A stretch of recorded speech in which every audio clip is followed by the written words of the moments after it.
शाम तक सुबह की नजरों से उतर जाते हैं, इस कदर समझौतों पे जीते हैं कि जमीर ही मर जाता।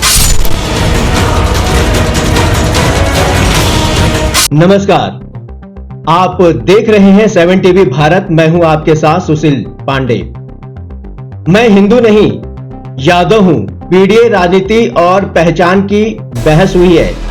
उत्तर प्रदेश की राजनीति में बयान अक्सर आते हैं, लेकिन कुछ बयान सिर्फ शब्द नहीं होते, वे समाज के भीतर चल रही बेचैनी को उजागर कर रहे होते हैं।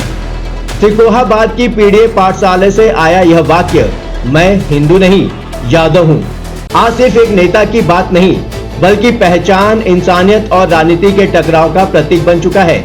सवाल ये नहीं है कि यह बयान सही है या फिर गलत, सवाल यह है कि 2027 की राजनीति किस दिशा में बढ़ रही है, और धर्म से समाज की ओर या फिर समाज से धर्म की ओर। आज की इस चर्चा में हम इसी को दिशा देने की कोशिश करेंगे।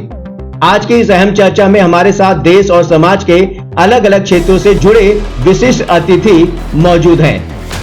सबसे पहला नाम है राजमणि त्रिपाठी जी का, राष्ट्रीय अध्यक्ष विश्व सनातन रक्षा परिषद, साथ ही रेलवे मंत्रालय भारत सरकार के सलाहकार सदस्य, जौनपुर उत्तर प्रदेश से हमारे साथ जुड़े हैं। दूसरा नाम हमारे साथ हैं डॉक्टर रविंद्र शुक्ला जी, उत्तर प्रदेश सरकार के पूर्व शिक्षा मंत्री, जिन्होंने शिक्षा और सामाजिक नीति के क्षेत्र में महत्वपूर्ण भूमिका निभाई है। और अंत में हमारे साथ मौजूद हैं प्रदीप मिश्रा विजय जी, विश्व हिंदू महासंघ के मुंबई प्रभारी तथा हिंदू युवा वाहिनी महाराष्ट्र के पूर्व प्रदेश मंत्री, जो संगठनात्मक और सामाजिक गतिविधियों में सक्रिय भूमिका के लिए जाने जाते हैं। आप सबका 7 टीवी भारत पर बहुत बहुत स्वागत है। नमस्कार जी। नमस्कार। आज इन्हीं सभी विशिष्ट वक्ताओं के साथ हम समझने की कोशिश करेंगे कि 2027 के विधानसभा चुनाव को लेकर राजनीति किस दिशा में बढ़ रही है और समाज के भीतर उठ रही यह हलचल क्या संकेत दे रही है। तो चलिए चर्चा की शुरुआत करते हैं, और सबसे पहला मेरा सवाल रहेगा डॉक्टर रविंद्र शुक्ला जी से। सर, मैं ये जानना चाहता हूं कि क्या मैं हिंदू नहीं यादव हूं, ये कहना धार्मिक अस्वीकार्यता है या फिर सामाजिक अन्याय के खिलाफ राजनीति का विरोध? देखिए, सबसे बड़ी गलती तो यह हुई कि हम धर्म लोगों को नहीं समझा पाए जी। दुर्भाग्य ये है। मैं आप सबसे निवेदन करूं, वैसे तो आप लोग बहुत विद्वान हैं, लेकिन कभी लॉर्ड मैकाले का 28 दिन जो ब्रिटिश पार्लियामेंट में भाषण हुआ है, उसके कुछ अंश जो नेट पर भी उपलब्ध हैं, उन्हें जरा पढ़ लीजिए। मेरी एक पुस्तक है जो 2014 में आई थी, कई भाषाओं में अनुदित हो गई है, वर्ण व्यवस्था की मौलिक अवधारणा और विकृति। पहले तो मैं ये परिचय दे दूं ताकि हमारे बाकी बैठे हुए लोगों को ये पता नहीं होगा कि मैं वो शिक्षा मंत्री हूं जिसने उत्तर प्रदेश में वंदे मातरम अनिवार्य किया था। और अभी जब लोकसभा और राज्यसभा में अनेक लोगों ने मेरा नाम लिया, वो चर्चा में आपको याद होगा जौनपुर के हैं पंडित जी, तो उनको तो मालूम है कि मैंने विशिष्ट बीटीसी और बीटीसी के माध्यम से लाखों लोगों को नौकरी भी दी। इसके अलावा सभी स्कूलों में मैंने वंदे मातरम अनिवार्य किया। इसके कारण मुझे पद से हटना पड़ा। मुझे कहा गया था इनको बैग विड्रॉ कर लो, मैंने विड्रॉ नहीं किया और पद से हटना स्वीकार किया। मैं वो हूं। और मैं केवल एक बात कहता हूं कि 2014 में जो पुस्तक जिसका नाम मैंने लिया है, लोकहित प्रकाशन लखनऊ से छपी है, अनेक भाषाओं में अनुवाद हो चुका है। मैंने उसमें ये सारे तथ्य लिखे हैं कि जो प्रारंभ हुआ था अंग्रेजों के समय में, उसको और भी स्वतंत्रता के पश्चात जिन चीजों को खत्म करना चाहिए था, जो उनका षड्यंत्र था, उस षड्यंत्र पर पर्दा डालना चाहिए था। हमारी जो लोग तथाकथित हमारे लोग जो सरकार में आए, उन्हें ठीक करना चाहिए था, नहीं किया। करना तो दूर, और उसी को हथियार बना लिया। परिणाम यह हुआ कि अभी कुछ दिन बाद आप ढूंढोगे कि हिंदू है कहां। मुझे याद है, मेरा इस पे लेख भी कई अखबारों में छपे हैं। एक समय था, मैं गांव का रहने वाला हूं, ऐसे गांव में पैदा हुआ हूं जिसमें 12 किलोमीटर तक सड़क नहीं थी। मेरे पिताजी व्यवसाय करते थे, वो जहां भी जाते थे वहां से बहुत सारे आज स्थिति ये हो गई है ये सारे महापुरुष ये जातियों में कैद कर दिए गए हैं। अब अगर आपको महाराणा प्रताप खोजना है तो किसी ठाकुर के घर में जाना पड़ेगा। अगर आपको शिवाजी को देखना है तो आपको जाना पड़ेगा किसी मराठा के घर में। अगर आपको सरदार वल्लभ भाई पटेल लौह पुरुष उनको अगर देखना है तो किसी कुर्मी के घर में जाना पड़ेगा। इसी तरह से सारे महापुरुषों को भी जातियों के षड्यंत्र रूपी कैद में डाल दिया गया है। परिणाम क्या हो रहा है? इससे नुकसान किसका होगा?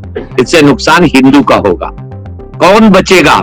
कुछ जिस तरह की डेमोग्राफी चेंज हो रही है, मेरा दावा है कि 2040 में यहां सरकार भी उनकी होगी और बाकी सब होगा। क्या होगा उस समय, इसकी कल्पना लोगों को नहीं है। और अगर ये जान जाएं तो ये जातिवाद का इतना जहर ना बोएं, और ये जो बो रहे हैं इनके भी बच्चे नहीं बचने वाले, ये तय मान लीजिए। ये बहुत खतरनाक है, ये भारत के लिए भी खराब है, ये हिंदू धर्म के लिए भी खराब है। हिंदू धर्म तो जातियों में कभी था ही नहीं, कभी जातियां कभी अस्पृश्यता का कारण नहीं बनी। और मैं चुनौती देता हूं कि कोई भी व्यक्ति आकर के मुझे एक ग्रंथ में आके अगर दिखा देगा कि इसमें यह लिखा, बहुत सारे लोग पंडितों को गाली देते हैं, मैं चुनौती देता हूं कि पंडितों ने, ब्राह्मणों ने अपने लिए जितने कठोर नियम बनाए उसकी कल्पना भी लोग नहीं करते, क्योंकि पढ़ते नहीं है। और उन्होंने जितने बाकी लोग हैं उनके मानवता के आधार पर सारे नियमों का उन्होंने प्रतिस्थापन किया और अपने को बिल्कुल ये रखा कि कहीं भी आर्थिक रूप से, और जितने भी, एक और बात कहकर के अपने, क्योंकि बाकी लोगों को भी बोलना है, इस देश के अंदर जितनी इंडस्ट्रीज थी किसी ब्राह्मण की थी कभी क्या? सबके अलग अलग स्पेशलाइजेशन थे, वैशिष्ट था उनका। बढ़ई का काम करता था, उसके हाथ में वो काम था। आपका लोहार का काम करता था, उसके हाथ में काम था, कोई और नहीं करता था। आप जुलाहे का काम करता था, अर्थात बुनकर का काम करता था, किसी और के हाथ में नहीं था। ये सारे उद्योग धंधे किसी भी और जाति के हाथ में नहीं थे, और इन सब के हाथ में वो काम था। कौन सा बनिया किसकी फैक्ट्री उस समय काम करता था? बनिया का काम केवल विपणन करना था, इन सबके उत्पादन को बाजार में ले जाना था, और ठाकुर रक्षा करने का काम करता था, ब्राह्मण इनको मार्गदर्शन करने का काम करता था। तब हम दुनिया का नेतृत्व करते थे, और तब कहा जाता था कि भारत यह जगत गुरु के गौरवमय स्थान पर बैठा है, और सोने की चिड़िया इसको कहा जाता था। अभी शशि थरूर की एक पुस्तक आई है, तो उस समय उन्होंने जीडीपी कितनी बताई है मालूम है? 25%।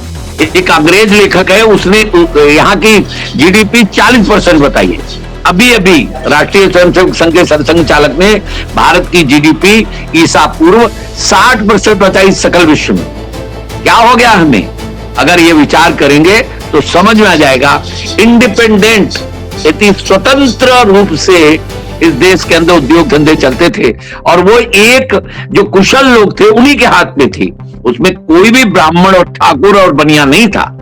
ये जरा विचार करिए। और कहीं भी किसी शास्त्र में अगर लिखा हो इनके बारे में ऐसा कुछ गलत, तो मैं चुनौती देता हूं, जिसको भी बात करनी हो मेरे पास आ जाए, कोई भी ग्रंथ उठा करके देख लेंगे, किसी में भी अगर दिखा दे तो मैं मान जाऊंगा। जी, अगला क्वेश्चन ये गलत है, बहुत खतरनाक है। इसका जितना खंडन करना चाहिए, जितना इनको धिक्कार देना चाहिए, उतनी धिक्कार दो। ओके, अब मैं बढ़ना चाहूंगा राजमणि त्रिपाठी जी से। मेरा सवाल रहेगा जी, ये जो नया पीडीए आया हुआ है, राजनीतिक सामाजिक न्याय का आंदोलन माना जाए या फिर इसे चुनावी गणित माना जाए, आपको क्या लगता है? जी नमस्कार।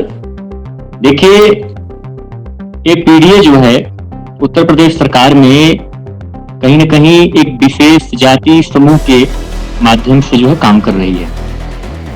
पीडीए हमारे सनातन संस्कृति की बात नहीं करती है, वंदे मातरम की बात नहीं करती है, हमारे धर्म की बात नहीं करती है। पीडीए बात करती है मुसलमानों के मुद्दे पे बात करती है, तोड़ने के मुद्दों पे बात करती है, बांग्लादेश के मुद्दों पे बात करती है, जिन्ना के मुद्दों पे बात करती है। तो पीडीए का कोई अपना व्यक्तिगत अस्तित्व नहीं है, पीडीए व्यक्तिगत जाति आधार के बेस पर जो है उत्तर प्रदेश में काम कर रही है, पूरे देश में काम कर रही है और कहीं न कहीं पूरे देश में, पूरे उत्तर प्रदेश के जनता जागरूक है। पीडीए के बहकावे में यहाँ के लोग आने वाले नहीं हैं। जो भी पार्टी, जो भी संगठन हिंदुत्व, सनातन और धर्म की रक्षा हेतु काम करेंगे, और यह राजनीति आज के समय में, चूंकि मैं माननीय मंत्री जी को सुन रहा था और मैं माननीय मंत्री जी को बहुत बधाई देना चाहूंगा कि आपने जो काम किया आज के राजनीतिक अगर दृष्टिकोण में, आज के राजनीतिक पृष्ठभूमि में अगर कोई मंत्री रहता, शिक्षा मंत्री रहता, इतने बड़े पद पर रहते हुए आपने वंदे मातरम का झंडे को बुलंद किया और इसके लिए आपने जो है मंत्री पद पर जो है इस्तीफा दे दिया। आज के परिवेश में कोई भी मंत्री, कोई भी राजनीतिक व्यक्ति इतना बड़ा कदम नहीं उठाएगा। तो निश्चित तौर पे माननीय मंत्री जी बधाई के पात्र है जो है। और अगर माननीय मंत्री जी के सोच के स्तर पर अगर कोई नेता आज उत्तर प्रदेश के राजनीतिक गलियारों में रहता तो मैं आश्वस्त हूं जो है कि आज उत्तर प्रदेश किस प्रकार से विकास करता, उसमें कोई संदेह नहीं किया जा सकता था। लेकिन उत्तर प्रदेश की जनता अब जाति विशेष और आधार की राजनीति में पड़ने वाला नहीं है। उत्तर प्रदेश की जनता लगभग जागृत हो चुकी है। जो भी हमारे संस्कृति, सनातन और हिंदुत्व की बात करेगा, उस आधार पे कोई भी पार्टी हो, उस पार्टी के साथ जनता खड़ी है। ओके, अगला सवाल मेरा प्रदीप मिश्रा जी से रहेगा। प्रदीप जी, धर्म को नकारे बिना क्या जातिगत अन्याय के खिलाफ लड़ा जा सकता है? देखिए, धर्म जो है, धर्म एक जीवन जो हिंदू है उसके विभिन्न अंगों में एक धर्म है और धर्म को नकारा नहीं जा सकता। आप जाति समीकरण आप देखिए, जाति समीकरण तो था ही नहीं। जाति समीकरण बस राजनीति सेकने के लिए, राजनीति रोटी सेकने के लिए लोगों ने बनाया है। और पैसे से कल जो जैसे कि मंत्री जी ने बताया कि पैसा जो होता था लोगों का, वही उसी हिसाब से उनको जाना जाता था, उसी हिसाब से उनको पहचाना जाता था। जो क्षत्रिय था, जो अच्छा दृष्टिकोण देखता था, जो क्षत्रिय था उसको क्षत्रिय के रूप में माना जाता था, जो ज्ञान देता था उसको ब्राह्मण के रूप में माना जाता था, जो वैश्य शूद्र जो भी है उनको एक स्थान दिया जाता है। लेकिन सब के सब सनातन धर्म, हिंदू धर्म के रूप में माने जाते थे, सब हिंदू धर्म के अनुयायी थे। और आज जिस प्रकार से ये राजनीति अपनी रोटी सेकने के लिए जिस प्रकार से उत्तर प्रदेश से ये बार बार इस प्रकार की संदेश जो वायरल किए जाते हैं, झूठी फेम पाने के लिए, झूठे लोकप्रियता पाने के लिए सनातन को टारगेट किया जाता है। और इन लोगों को सोचना चाहिए कि जिस मिट्टी पे आप पैदा हुए हैं, जिस सनातन धर्म में आप पैदा हुए, आज जो बोलने योग्य हुए हैं वो यही धर्म है और यही सनातन धर्म है जो आपको ये सिखाता है कि आप लोगों के बीच में जाकर बोले और अपने हक की लड़ाई लड़े। और आप बार बार अपने झूठे फेम और झूठी राजनीति को लेकर बार बार आप धर्म को दूषित करने का कार्य करते हैं। ओके जी, हाँ मंत्री जी बोलिए। पांडे जी, मुझे लगता है कि एक चीज और स्पष्ट कर दूं जी, दुनिया में कोई और धर्म नहीं है। धर्म तो केवल एक है, जिसका नाम सनातन धर्म है। हम दुर्भाग्य से चाल में फंस गए, षड्यंत्र में फंस गए। इसलिए जो संप्रदाय हैं, जो मजहब हैं, जो पंथ हैं, जो मत हैं, उनको धर्म कहने लगे और उनको धर्म कहने के कारण ही सनातन धर्म कमजोर हुआ है। क्योंकि सनातन एकमात्र धर्म है। देखिए, उपासना पद्धतियों के आधार पर चलने वाला कोई विचार यह धर्म नहीं है। धर्म का उपासना से लेना देना नहीं। अगर कोई धार्मिक है तो निश्चित आध्यात्मिक होगा, लेकिन कोई आध्यात्मिक है तो वो धार्मिक होगा आवश्यक नहीं। इसका सबसे बड़ा उदाहरण है रावण। इतना विद्वान कि उससे बड़ा विद्वान दुनिया में कोई आज भी नहीं, इतना शक्तिशाली कि उससे ज्यादा शक्तिशाली कोई नहीं, लेकिन इसके बाद भी उसे राक्षस माना जाता है, मनुष्य भी नहीं माना जाता। राम को विग्रहवान धर्म कह करके संबोधित किया जाता है। उनने कौन सी पूजा पद्धति, कितनी पूजा करी। अगर आप देखेंगे तो श्रीलंका में जाते समय रामेश्वरम में भगवान शिव की स्थापना और लौटते समय सीता जी के साथ लंका में भगवान शिव का अभिषेक, ये दो केवल शास्त्रों में मिलते हैं। बाकी मैं कभी कभी कहता हूं लोगों से कि अगर ये राम ने अपनी श्रद्धा के कारण किया होता तो राम जब अयोध्या में राजा बने तो एक भी इस तरह का प्रसंग किसी भी शास्त्र में नहीं है मेरी जानकारी के अनुसार। सच ये है कि उस समय श्रीलंका में सब शैव थे और जितने इनकी सेना में भर्ती थे वे भी सब शैव थे। तो जब ये चर्चा वहां उठ गई कि ये शैवों के ऊपर वैष्णवों का आक्रमण है तो इनकी सेना की भर्ती रुक गई। इसको कई लोगों ने लिखा है और सबसे ज्यादा इसको नरेंद्र कोहली ने लिखा है। इनकी भर्ती रुक गई, रसद पानी आना बंद हो गया, बाकी सब बंद हो गया, तो चिंता हुई और चिंता होने के बाद एक मीटिंग हुई और मीटिंग होकर तय किया गया आपात बैठक होकर के कि तत्काल व्यवस्था की जाए और यहां पर ये चारों तरफ जानकारी हो जाए कि ये शैवों के ऊपर आक्रमण नहीं है, यह अन्यायी अत्याचारी के खिलाफ युद्ध है। इसीलिए बहुत लाखों लोगों को बुलाया गया, राम का भाषण हुआ, तुलसी ने भी उसको कहा शिवद्रोही ममदास कहावा सो नर सपने हुई न भावा। स्वाभाविक रूप से ये बताया गया कि यह शैवों के ऊपर आक्रमण नहीं है। परिणाम स्वरूप फिर से भर्ती होने लगी। मेरा यह कहना है कि धर्म इनको कहने के कारण हुआ क्या? धर्म इनको कहने के कारण हुआ ये कि जिस सिख पंथ की स्थापना हिंदू धर्म की रक्षा के लिए हुई और सारे सिख गुरुओं ने कितना बलिदान किया, चाहे गुरु तेग बहादुर हैं, गुरु गोविंद सिंह के कितने पूरा परिवार, पूरे रिश्तेदार किस तरह मारे गए, किस तरह काटे गए, लेकिन इसके बाद भी जिस गुरु गोविंद सिंह ने सिख खालसा पंथ की स्थापना करते समय जो घोषणा की थी, सकल जगत में खालसा पंथ गाजे, जगे धर्म हिंदू सकल भंड बाजे, वही सिख आज कह रहे हैं कि हम हिंदू नहीं हैं। बुद्ध, उन्होंने कभी भगवान बुद्ध ने कभी नहीं कहा कि मैं एक नया धर्म दे रहा हूं, उन्होंने कहा मैं एक दर्शन दे रहा हूं, मैं विचार दे रहा हूं। उनके किसी भी बौद्धिक में कभी कुछ नहीं आया। और एक बात और आपको अगर स्मरण हो कि भगवान बुद्ध के जीवित रहते हुए एक भी पुस्तक नहीं लिखी गई, उनके बाद ये सब चीजें आई। और बड़ी मजेदार बात है कि बौद्धों के भी दो बड़े मजेदार खेमे, बाहर के अंदर के।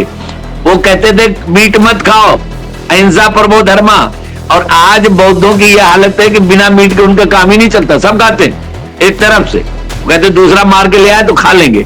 अब उन बौद्धों को भी आपके यहां जब वो पढ़ा जाता संकल्प, उसमें बौद्धावतारे होता कि नहीं होता है? अगर आप पिंडदान करने जाते हैं तो जहां गया में जिस बोधि वृक्ष के नीचे बुद्ध को ज्ञान प्राप्त हुआ था, वहां पर पिंडदान होता है, मंत्र पढ़े जाते हैं, लेकिन वो बुद्ध आपके नहीं रहे। भगवान महावीर, ऋषभ देव, उनको भगवान का अवतार माना जाता है, उनकी संतानें कहती है हम तो वो अल्पसंख्यक हो गए। आपको मालूम है भारत सरकार ने उन्हें अल्पसंख्यक घोषित किया है। शुक्ला जी, ऐसे सारी चीजें निकाल दो, शैवों को निकाल दो, वैष्णवों को निकाल दो, इनको सबको निकाल दो, इनके सबके धर्म आप कहते जा रहे हो। ना तो ईसाई धर्म है, क्योंकि उसको नहीं मानोगे, अगर बाइबल को नहीं मानोगे, ईसा मसीह को नहीं मानोगे, तो फिर आप ईसाई नहीं है।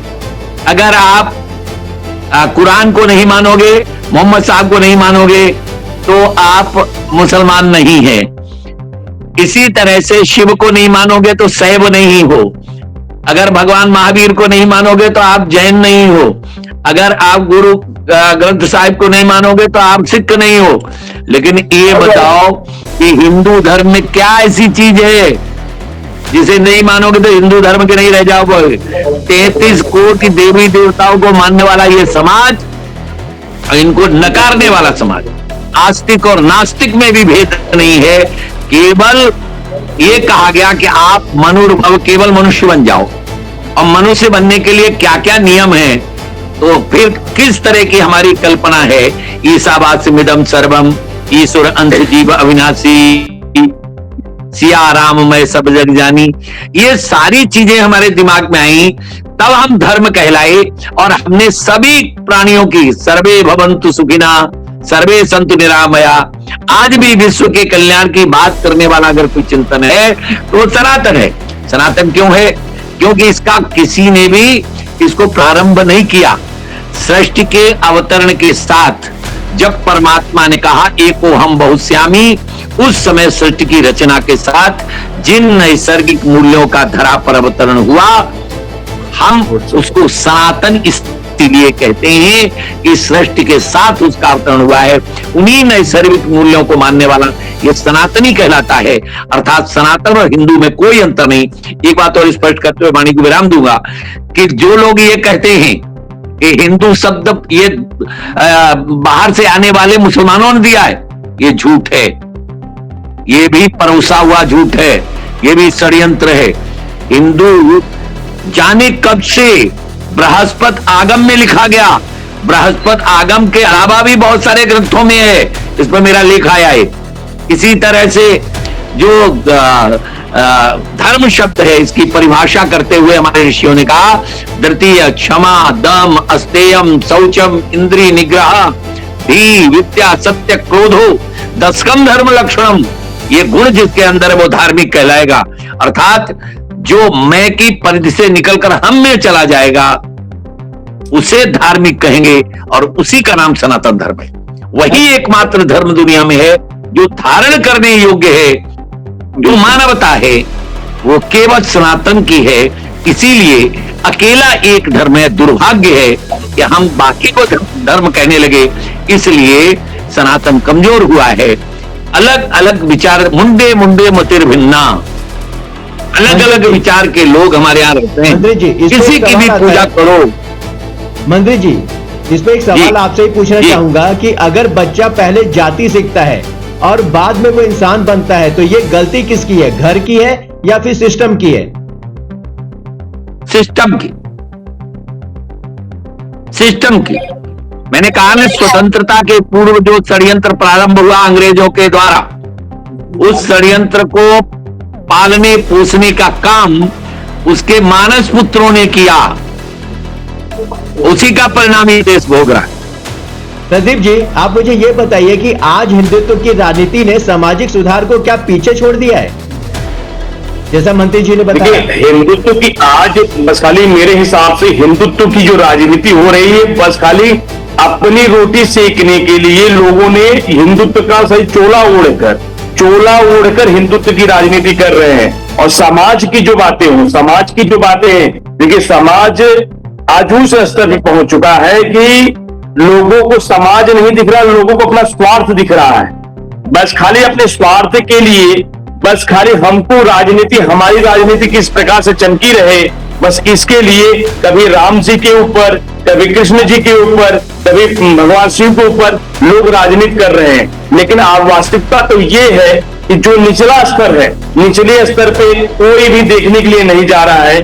तो आपके चैनल के माध्यम से हम कहना चाहते हैं कि जो भी व्यक्ति राजनीति कर रहा है, धर्म की राजनीति कर रहा है, उसके साथ साथ जो लोग हिंदू धर्म से जुड़े हुए हैं, जो हिंदू हैं, पहले उन्हें भी देखने का कार्य करें कि वो कहां जा रहे हैं। आज की स्थिति ये आ चुकी है कि धर्म के आड़ में, खाली बस धर्म के आड़ में लोगों को भ्रमित किया जा रहा है, लोगों को बहला फुसला कर लोगों को अपने पक्ष में किस प्रकार से आ सके, अपने पास किस प्रकार से आ सके, बस इस प्रकार की राजनीति चल रही है। और उत्तर प्रदेश में आए दिन कोई भी कुछ होता है, धर्म को आड़ बनाकर बस खाली अपने आप को चमकाने के लिए, अपने आप को धमकाने के लिए, उनकी रोटी रोजी चलनी चाहिए, उनकी दुकान चलनी चाहिए, बस इसलिए धर्म के बारे में दो शब्द बोल देंगे, राम जी के बारे में दो शब्द बोल देंगे उल्टा सीधा, उनकी राजनीति चलने लगती है। क्योंकि उनकी वास्तविकता जो मूल है, जो करना चाहिए, उनको करके जो राजनीति करना चाहिए,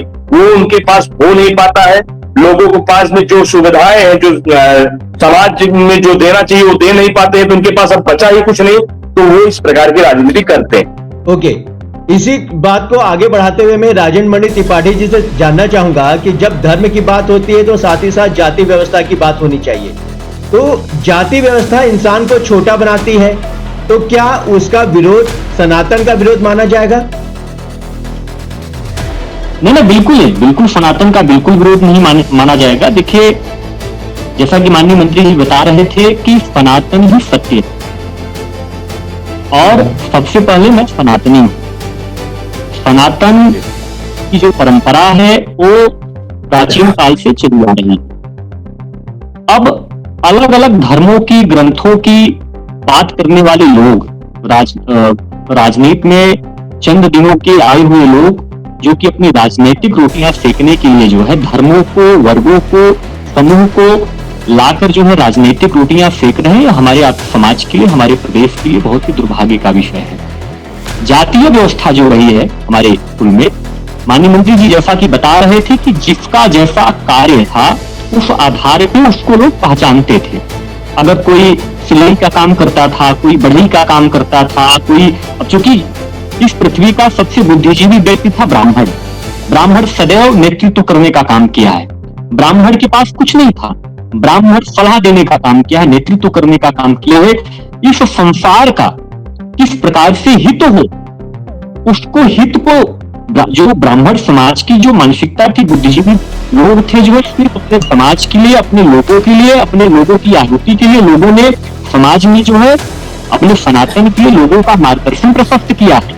ब्राह्मण सदैव जो है किंग मेकर की भूमिका में रहा है। जो है उत्तर प्रदेश में 5-5 मुख्यमंत्री रहे हैं ब्राह्मण। जो आज तो मैं बहुत दुर्भाग्य मानता हूं कि समाज को बहकाने के लिए, कुछ राजनीतिक रोटियां सेकने के लिए कुछ पार्टी के जो राष्ट्रीय नेतृत्व के नेता हैं वो अलग अलग जाति के आधार पे लोगों को गुमराह कर रहे हैं। प्रभु श्री राम के नाम पे गुमराह कर रहे हैं, अलग अलग देवी देवताओं के नाम पे लोगों को गुमराह कर रहे हैं। और हमारे समाज के लिए बहुत ही दुर्भाग्य का विषय है सुशील जी कि यहाँ की जो जनता है, भोली भली जनता है, वो इन नेताओं के बातों में आके दंगे करती है और इस प्रकार से जो है जातिगत आधार पर लोगों की राजनीतिक रोटियां जो है सेकने को मिल रही है और राजनीतिक लोग कर भी रहे हैं। ये हमारे समाज के लिए, हमारे देश के लिए बहुत ही दुर्भाग्य और निंदनीयपूर्ण है। मैं हमेशा मानता हूं जो है कि इस देश में सनातन को मानने वाला ही अब राज करेगा। सनातन ही सत्य है। हम लोग सनातन को मानने वाले लोग हैं, सनातन को आगे बढ़ाने वाले लोग हैं जो है। और आज का जो परिवेश है, मेरी जहां तक थिंकिंग है, मैं मानता हूं कि जो आज का परिवेश है वो जातिगत आधार पे समूह में बैठ के राजनीति करने का समय नहीं है। आज का राजनीतिक, अगर समूह में बटेंगे आप तो कटेंगे। आज की स्थिति बहुत ही विकट है। 2035-40 के दौर में जब हम आप जाएंगे तो जिस प्रकार से आपने देखा कि बांग्लादेश में कमजोर हिंदू को लोगों ने निर्मम तरीके से जो है जला डाला, वहां पर हिंदू, देखिए जहां जहां हिंदू कमजोर हैं वहां वहां हिंदुओं की दुर्दशा को आप देख लीजिए। जब तक हिंदू समाज सनातन को नहीं मानेगा, खुद को सनातनी नहीं बोलना चालू करेगा, आने वाले समय में हिंदुओं की जो दुर्दशा है बहुत ही निंदनीय होगा और लोग जहां जहां कमजोर पाए जाएंगे उनके साथ वही चीजें होंगी।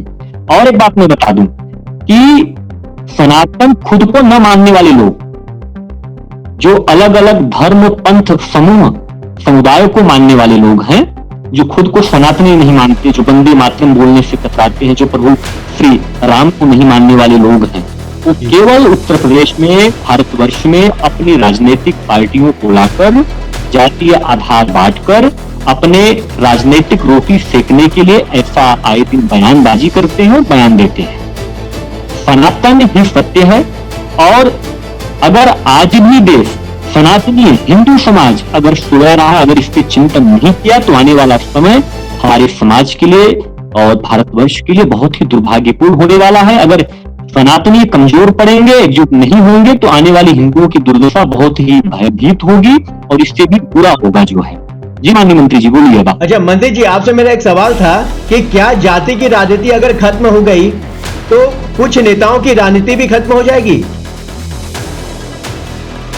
मंत्री जी, इसमें कतई संदेह नहीं है, इसमें कतई संदेह नहीं कि राजनीति जो जाति आधारित हो गई है वो जाति का आधार खत्म हो जाए, सारे लोग अपने को सनातनी मानने लगे तो निश्चित रूप से आप मान लीजिए कि उन लोगों की राजनीति खत्म हो जाएगी। एक चीज और मैं कह रहा हूं जी, लोगों को समझ में नहीं आ रहा। आज सनातन को कोई कैंसर कह रहा है, कोई वायरस कह रहा है, कोई कुछ कह रहा है। सनातन को गाली देना एक फैशन बन गई है।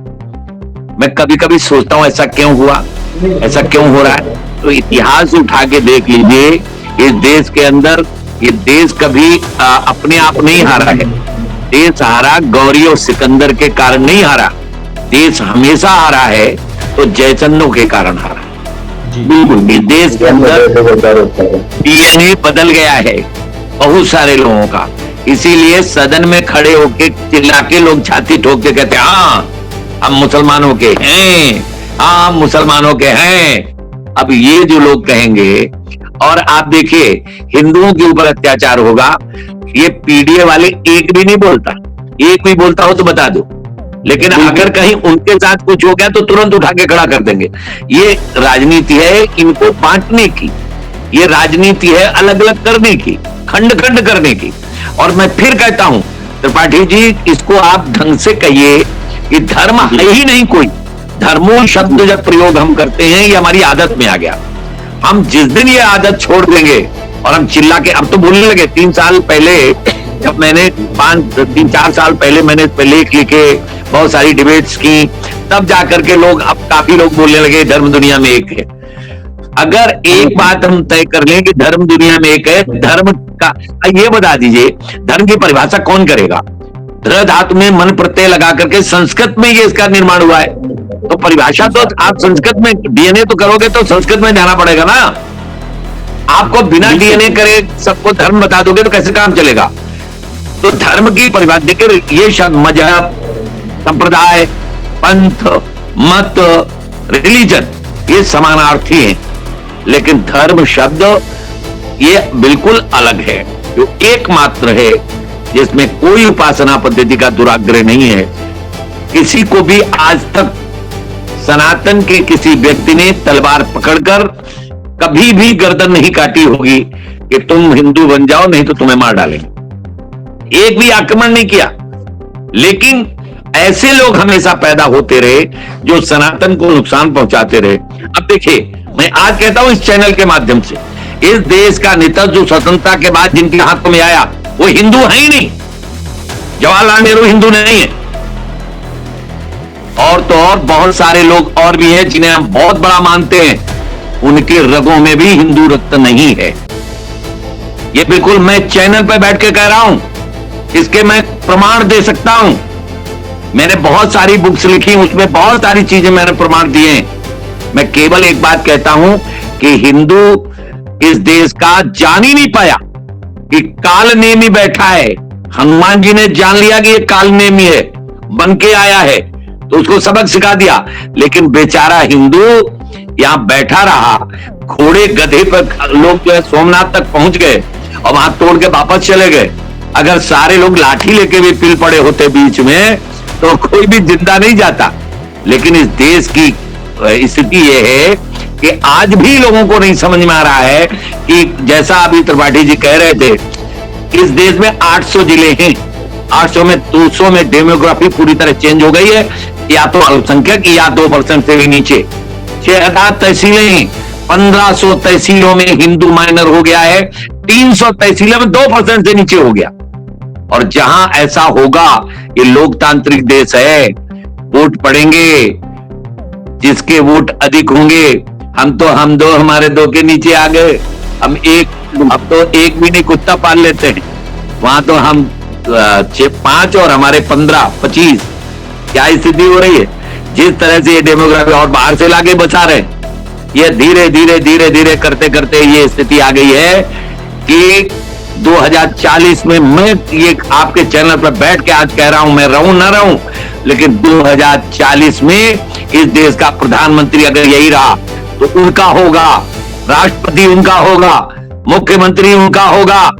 तब जो होगा वही होगा जो बांग्लादेश में हो रहा है, वही होगा जो पाकिस्तान में हो रहा है।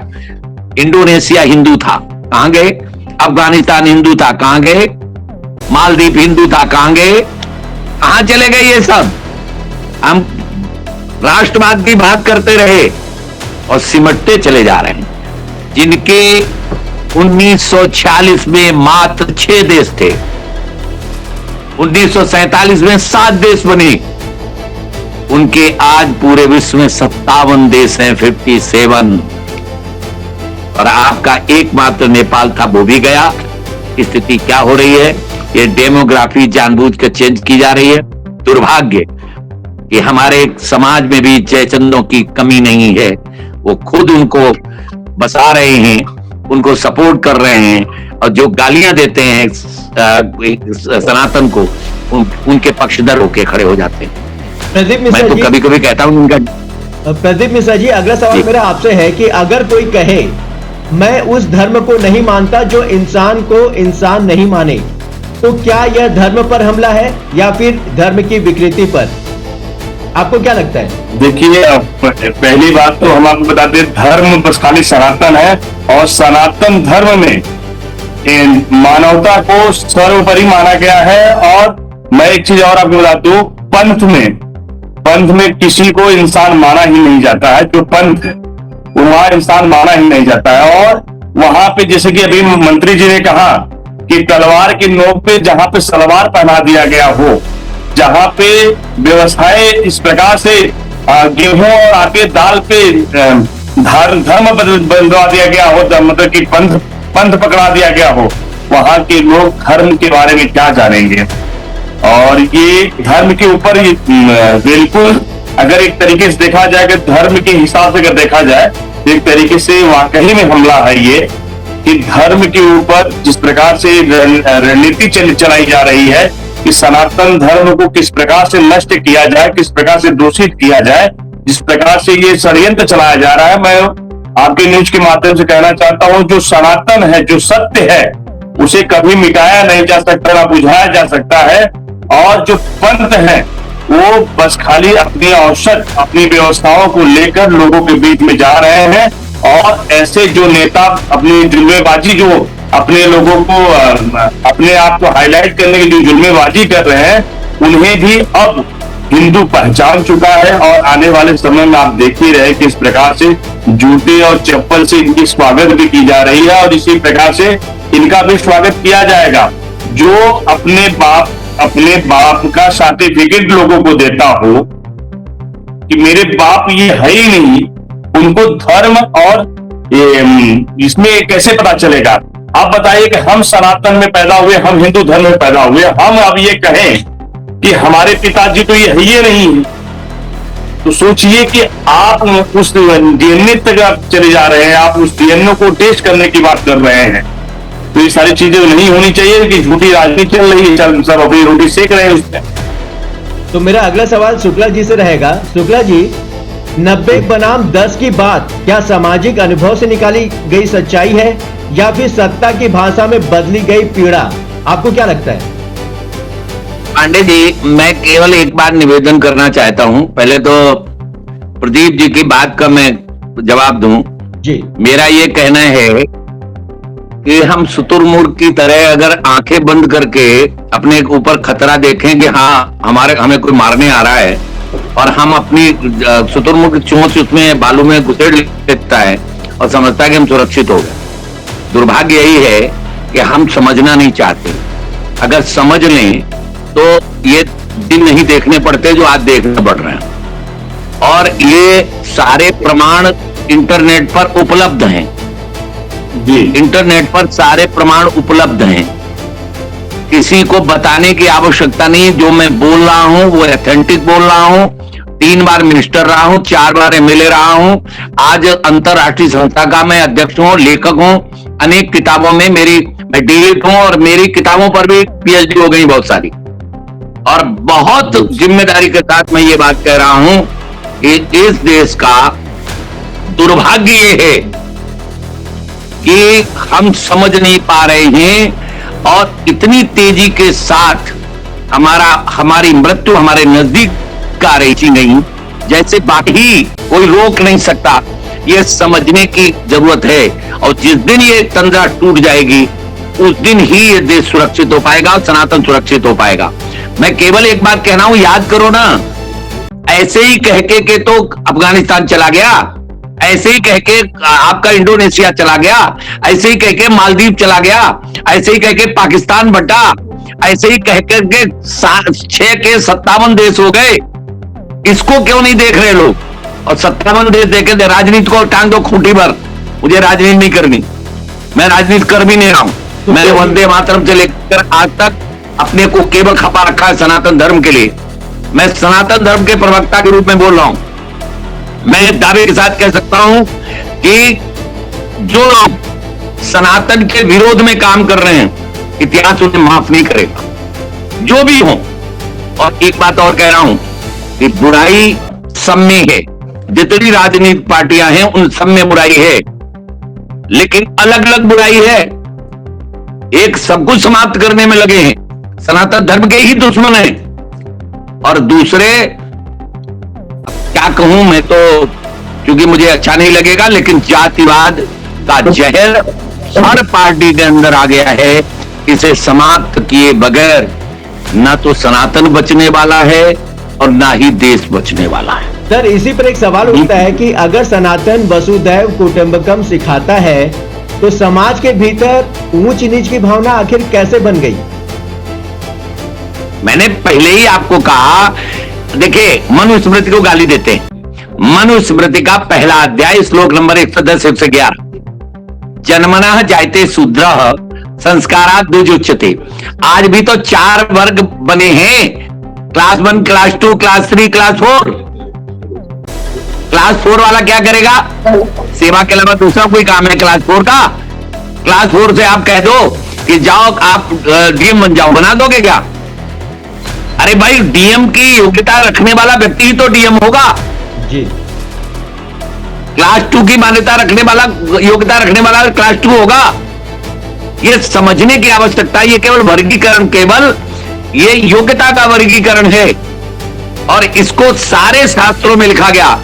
गीता स्वयं कहती चातुर्वर्णम मया सृष्टा गुण कर्म विभागशः। ये चारों, भगवान कहते खुद, ये चारों वर्ण मेरे द्वारा सृजित है, लेकिन ये गुण और कर्म के आधार पर है, जन्म के आधार पर नहीं। ये दिमाग में रखने की आवश्यकता है। शास्त्रों को पढ़ा नहीं किसी ने, शास्त्रों में कभी कुछ नहीं लिखा। मैं आपके चैनल से इसको बार बार चलाइए, मैं चुनौती देता हूं, मेरे पास आ जाओ। एक शास्त्र में अगर जाति की बात लिखी हो, अरे आप भविष्य पुराण उठा के देख लीजिए, अध्याय क्रमांक 40 से 44 तक केवल उन लोगों को गालियां दी गई जो जन्मजात अपने आप को जाति के आधार पर जोड़ते हैं। आप काम तो कर रहे हैं राक्षस का। और दूसरी बात और, प्रदीप जी सुन लो, इस इतिहास गवाह है कि राक्षस जीते हैं, देवता हारे हैं, और इसी कारण से हारे। देवता हारे हैं, राक्षसों का साम्राज्य, दैत्यों का साम्राज्य देवलोक तक हुआ है। भागे भागे फिरे हैं देवता। ये हम पढ़ते हैं। हम देववृत्ति का, सनातन क्या है? देववृत्ति का यह प्रतिनिधित्व करने वाला विचार है। और देववृत्ति का मतलब ये हुआ कि दुनिया, हम सारे दुनिया की जब बात करते हैं तो आप देखिएगा आज भी विश्व का कल्याण हो, कहते कि नहीं? धर्म की जय हो, अधर्म का नाश हो, प्राणियों में सद्भावना हो, विश्व का कल्याण। है कोई ऐसा दुनिया में जो इस तरह का नारा आज भी लगाता हो? केवल और केवल सनातन है, और सनातन रहेगा तो दुनिया में मानवता रहेगी, सनातन नहीं रहेगा तो दुनिया में मानवता नहीं रहेगी। अच्छा प्रदीप जी, सर तन से जुदा होगा ही। बिल्कुल बिल्कुल। त्रिपाठी जी, हम अपने बच्चों को जाति की विरासत दे रहे हैं। जैसा कि अभी इस पे सनातन पर हम लोगों का बड़ा लंबा चर्चा चल रहा था। जी जी जी। और चर्चा, आज जो लोग जहर अपने बच्चों के अंदर पनप रहे हैं या बो रहे हैं, वह फसल आगे चलकर इन्हीं लोगों को काटना है। देखिए, धर्म सनातन के अलावा और कोई धर्म है ही नहीं जिसका हम अपने बच्चों को अनुसरण कराएं। जहां पर चंद आटे और पैसे के लिए लोग धर्मांतर कर लें, किस धर्म की आप बात करेंगे? तो आपको क्या लगता है, पीडीए न्याय है या फिर ध्रुवीकरण? आपको क्या लगता है? ध्रुवीकरण है, बिल्कुल ध्रुवीकरण है। जो कौन है पीढ़ी वाले लोग? हा? बाबर को मानने वाले लोग हैं, प्रभु श्री राम को न मानने वाले लोग हैं, वंदे मातरम न बोलने वाले लोग हैं, हमारे आराध्य प्रभु श्री राम को भगवान न मानने वाले लोग हैं। कौन है पीढ़ी वाले जो वंदे मातरम की बात न करता हो? हमारे देश का दुर्भाग्य है कि वंदे मातरम को लेकर लोग लोकसभा में बोल रहे हैं, लोकसभा सत्र के दौरान इस पे चर्चा हो रही है। जिस देश में वंदे मातरम पर, सनातन पर चर्चा हो, इससे दुर्भाग्यपूर्ण क्या हो सकता है भाई?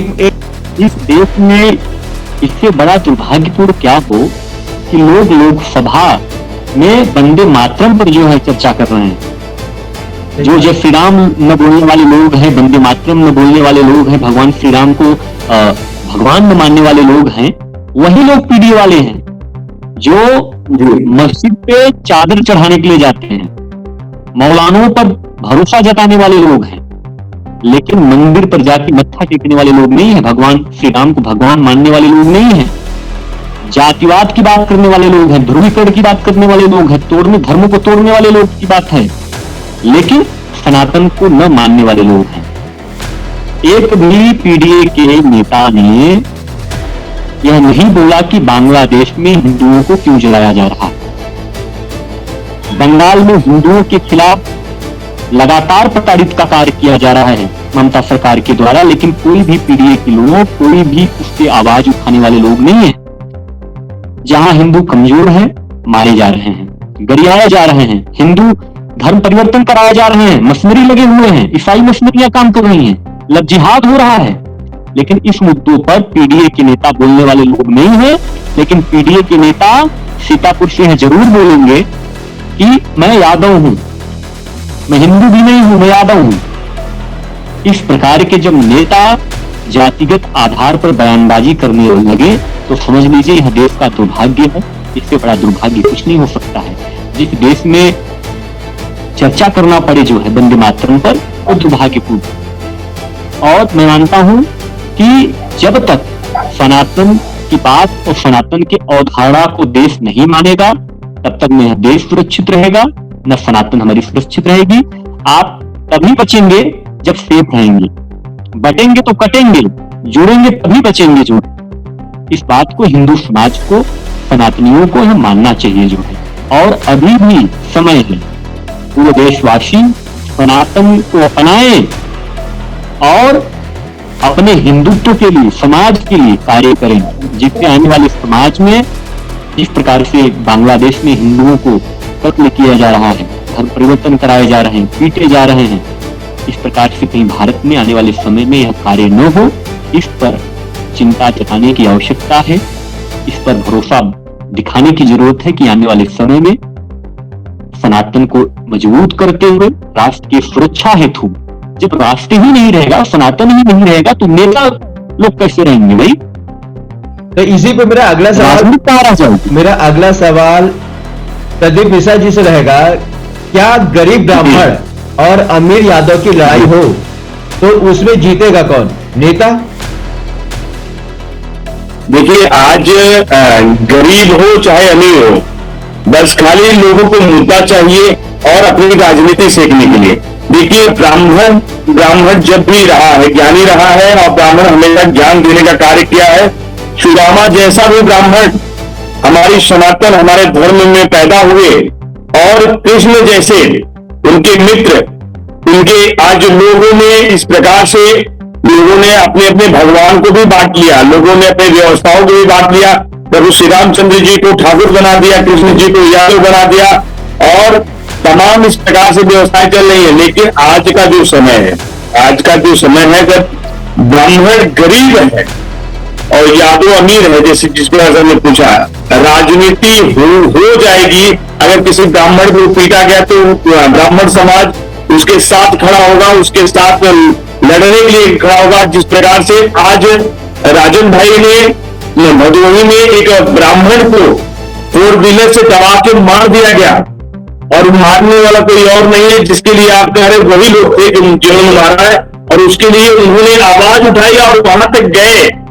और आज भी सारी चीजें चल रही हैं, प्रदेश में इसके सटे काफी चर्चा चला और कुछ राजनीतिक गलियारों में इसके हल्ले हुए, लेकिन आज समाज और हमारा धर्म इस स्तर पे जा गिर चुका है कि लोग राजनीति के लिए कुछ भी कर रहे हैं। ओके, मेरा आखिरी सवाल ये रहेगा, अगर अगली पीढ़ी खुद को इंसान पहले माने और जाति बाद में, तो क्या हमारी राजनीति बच पाएगी? ये सवाल सबसे पहले इसका जवाब मैं चाहूंगा राजेंद्र त्रिपाठी जी ने। बिल्कुल, हमारा सनातन भी बचेगा, हमारा राष्ट्र भी बचेगा और हमारा देश भी बचेगा और हमारी राजनीति भी बचेगी। जिस दिन जाति, व्यवस्था, वर्ग, समुदाय, इन सारी चीजें, व्यवस्थाएं खत्म हो जाएंगी, जिस दिन मानव के अंदर मानवता, इंसानियत पहले आ जाएगी, उस दिन सनातन की पुनर्स्थापना होगा। देश तो हमारा हिंदू राष्ट्र ही है, पहले से है हिंदू राष्ट्र, तभी हमारे राष्ट्र की सुरक्षा हो पाएगी, हमारे धर्म की रक्षा हो पाएगी, हमारे हिंदुत्व की रक्षा हो पाएगी, हमारे सनातन धर्म की रक्षा हो पाएगी और तभी राजनीति की भी रक्षा हो पाएगी। जब लोग खुद को पहले इंसान और इंसानियत के आधार पर, दुर्भाग्य है हमारे देश का है जहां पर जाति के आधार पर, लोकतांत्रिक देश में जाति को आधार मानकर न्याय मिलता हो, लोगों को न्याय मिलता हो, इससे बड़ा दुर्भाग्यपूर्ण नहीं हो सकता। जैसा कि प्रदीप जी भी चर्चा कर रहे थे कि एक भदोही में बहुत ही दुर्भाग्यपूर्ण घटना घटित हुई। इंसानियत लोगों में नहीं, अगर आप पैसे से कमजोर हैं, आप पैसे से जो है बहुत ही गरीब पीड़ित परिवार से आते हैं, तो आपकी हत्या कर दी जाएगी और आपके साथ सरकार खड़ा होने वाला नहीं है। जिस स्वर्गीय कमलाकांत दुबे जी ने अन्याय और भ्रष्टाचार के खिलाफ लड़ाई लड़ा, सरकार के राहत कोष में 9,60,000 रुपया वापस कराया, उसी समाजसेवी वृद्ध कमलाकांत दुबे जी की यादव अपराधियों के द्वारा निर्मम हत्या कर दी जाती है। हम लोगों ने बहुत प्रयास किया, सौ समाज के लोगों ने प्रयास किया, स्थानीय प्रशासन की मदद से लोगों की गिरफ्तारी हुई, गैंगस्टर एक्ट में भी कार्रवाई हो रही है। माननीय मुख्यमंत्री जी से भी स्थानीय विधायकों के सहयोग से पीड़ित परिवार मिला। पीड़ित परिवार के मिलने के बाद केवल ब्राह्मण परिवार को 2 लाख रुपए का आर्थिक सहायता दी गई। आप कल्पना करिए, जो व्यक्ति प्रधान के खिलाफ भ्रष्टाचार की लड़ाई लड़ रहा था, उस व्यक्ति ने भ्रष्टाचार के खिलाफ लड़ाई लड़ते हुए 9,60,000 रुपया सरकार को जो है वापस कराया। उस व्यक्ति के मरने के बाद केवल 2 लाख रुपए की जो है राहत आर्थिक मदद की गई। इससे बड़ा दुर्भाग्य क्या हो सकता है? जहां पर जाति के आधार पर न्याय मिलता हो, जात के आधार पर नेताओं के द्वारा सम्मान मिलता हो, उस देश की इससे बड़ा दुर्भाग्यपूर्ण विषय क्या हो सकता है? इसलिए अगर अभी भी समय है, अगर देश चाहता है कि अपने सनातन की, संस्कृति की, हिंदुत्व की, राष्ट्र की रक्षा करना है, तो आपको, हमको एक सनातन बैनर के नीचे आकर एक पृष्ठभूमि बनाकर काम करना होगा। नहीं तो जो हिंदुओं के साथ बांग्लादेश में हो रहा है, बंगाल में हो रहा है, नासिक में हो रहा है, वही चीजें जहां जहां हिंदुओं की संख्या अल्पसंख्यक है, वहां वहां हिंदू मारे जाएंगे। और ये कट्टरपंथी आपने नहीं देखा, दिल्ली लाल किले के पास कुछ कट्टरपंथियों ने जो है बम ब्लास्ट किया, उसमें तमाम हिंदू साथी मारे गए, हिंदू भाई मारे गए। कौन है लोग? किस भाईचारा की बात करते हैं आप? पढ़े लिखे डॉक्टर इतनी बड़ी प्लानिंग कर रहे हैं, इसलिए प्लानिंग कर रहे हैं कि इन लोगों के अंदर में कट्टरपंथी है। इन लोगों के कुरान में उन लोगों को बताया जाता है कि आप हिंदू बहन बेटियों के साथ जिहाद करिए, इन लोगों को मारिए, आपको जन्नत मिलेगी, स्वर्ग मिलेगा, जन्नत मिलेगा। जिस लोगों के कौम में बचपन से ही यह सिखाया जा रहा हो, बताया जा रहा हो, वो लोग क्या करेंगे? पढ़े लिखे समुदाय के डॉक्टर, समुदाय के लोग इस प्रकार की घटनाएं किए, क्या उनका देश नहीं है? यह देश हिंदू और मुस्लिम का भी है, लेकिन अंतर क्या है? ध्यान दीजिएगा, अंतर यह है जहां हिंदू कमजोर हैं, हिंदू वहां मारे जा रहे हैं, और जहां हिंदू अधिक संख्या में है, वहां हिंदू भाईचारा की पहल कर रहे हैं। भाईचारा की पहल क्यों हिंदू कर रहा है? मुसलमान नहीं कर रहे हैं। मुसलमान तो जहां हिंदू कमजोर है मारे जा रहे हैं, मार रहे हैं हिंदुओं को, धर्म परिवर्तन करा रहे हैं, जिहाद कर रहे हैं, खुद जिहाद कर रहे हैं, धर्मांतरण कर रहे हैं। जिस देश में इंसानियत न हो, सनातन के लोग काम न करते हो, जाति आधार पे, वर्ग के आधार पे लोग काम करते हो, उस देश में इंसानियत मर चुकी हो, वंदे मातरम में बोलने वाले लोग हो, श्री राम प्रभु का नाम लेने वाले में लोग हो, सिर्फ जातिगत आधार के तौर पे आज की राजनीतिक पृष्ठभूमि में अगर नेता चाह रहा है कि हम देश को, हम युवा को, हम लोगों को अगर मौत के मुंह में ढकेल रहे हैं, तो आने वाला समय बहुत ही भयभीत और बहुत ही अकल्पनीय होने वाला है। इसलिए मैं एक बात बोलूंगा, इसके बाद मैं अपने भाषण को विराम दूंगा जो है। इसलिए मैं आपके चैनल के माध्यम से अपने समाज को और अपने भारतवर्ष को बताना चाहता हूं कि साथियों, अगर एकजुट रहना है और सनातन की रक्षा करना है, तो हमारे और आपके अंदर पहले तो हम आप सनातनीय हैं, दूसरा हमारे आपके अंदर इंसानियत होनी चाहिए। इंसानियत रहेगी, मानवता रहेगी, तभी सनातन धर्म बचेगा, तभी हिंदुत्व की रक्षा होगी, तभी धर्म की स्थापना होगी और तभी यह देश भी बचेगा। जब देश ही नहीं रहेगा तो राजनीतिक करने वाले लोग कहां जाएंगे जो है। जी प्रदीप जी, आप मुझे बताइए कि अगर अगली पीढ़ी खुद को इंसान पहले माने और जाति बाद में माने, तो आने वाला समय क्या राजनीति बचेगी? जी बिल्कुल बचेगी, राजनीति स्वतंत्र हो जाएगी और राजनीति उस लेवल की होगी जो कि भारत के ही लिए ही नहीं, आने वाली पीढ़ी के लिए भी बहुत ही महत्वपूर्ण होगी। राजनीति तभी अच्छी होती है, लेकिन राजा तभी अच्छा होता है जब अपनी प्रजा की और अपनी प्रजा के लोगों की सही ढंग से रक्षा कर सके और सही ढंग से उनका पालन पोषण कर सके। और जाति जो जाति है, जाति के आधार पे राजनीति होनी ही नहीं चाहिए, क्योंकि जो जिनको हम चुन के लाते हैं उनकी राजनीति, उनको जाति के आधार पे चुन के नहीं लाते हैं, हम उनको चुन के लाते हैं कि ये राजा आएगा और अपनी प्रजा की अच्छी सेवा करेगा, अच्छी व्यवस्था लेकर आएगा। और आज की जो राजनीति हो चुकी है, आज की जो गंदी राजनीति हो चुकी है, बस खाली अपनी और अपने लोगों के लिए लोग राजनीति कर रहे हैं। अपनी रोटी किस प्रकार से सेकी जाए, हमारा वर्चस्व किस प्रकार से बना रहे, उसे देश धर्म से कोई लेना देना नहीं है, उसे भारत माता से कोई लेना देना नहीं है, वंदे मातरम से कोई लेना देना नहीं है, प्रभु श्री रामचंद्र जी से कोई लेना देना नहीं है। और आने वाला जो समय है, अगर इस पे महत्वपूर्ण विषय पे विचार नहीं हुआ तो आज की जो स्थिति है, 2026 चल रहा है, आने वाले 2046 तक, मंत्री जी ने तो 40 कहा था, मैं 46 की बात कर रहा हूं, भारत का प्रधानमंत्री एक पंथ का होगा, एक मजहब का होगा, भारत का गृह मंत्री एक मजहब का होगा।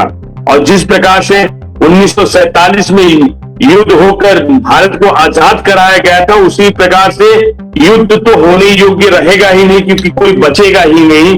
जिस प्रकार से राजनीति चल रही है, धर्म के अनुयायी बचेंगे ही नहीं, क्योंकि जो धर्म की बात करता है, जिस प्रकार से दीपूचंद्र दास की पेड़ों पे लटका कर निर्मम हत्या करके जला दिया गया, वो दिन दूर नहीं कि भारत के हर एक कोने में धर्म के अनुयायियों को इसी प्रकार जलाया जाएगा। जिस प्रकार से ये राजनेता अपने आप को हिंदू न कहकर यादव करने में गर्व करेंगे। अगर मैं इनसे पूछना चाहता हूं, आप अगर हिंदू धर्म में नहीं जन्मे होते, आप अगर इस्लामिक रिलीजन में होते, आप क्रिश्चियनिटी रिलीजन में होते, तो आप ये जो बोल रहे हैं ना, बोलने योग्य नहीं रहते। अब तक आपकी जेबा काट दी गई होती और आपको कहां भेज दिया गया होता कोई नहीं जानता। और आप अपने सनातन धर्म में, अपने हिंदू धर्म में आप जन्मे हुए हैं, ये आपको सौभाग्य की बात होनी चाहिए। प्रभु श्री रामचंद्र जी, प्रभु श्री कृष्ण जी इस मिट्टी और इसी धर्म में जन्मे हुए हैं, और वो गौरव आज सभी सनातनियों के लिए, और आप इसी धर्म को गलत ठहरा रहे हैं। जी, तो आज की बहस में एक बात तो साफ हो गई, यह सिर्फ हिंदू बनाम यादव की बहस नहीं है, यह उस राजनीति की तस्वीर है जो पहचान के सहारे भरोसा तलाश रही है। अब फैसला जनता को करना है, क्या पहचान राजनीति का साधन बनेगी या इंसानियत राजनीति की शर्त। 2027 का चुनाव बताएगा, राजनीति समाज को दिशा दे रही है या फिर समाज राजनीति को आईना दिखा रहा है?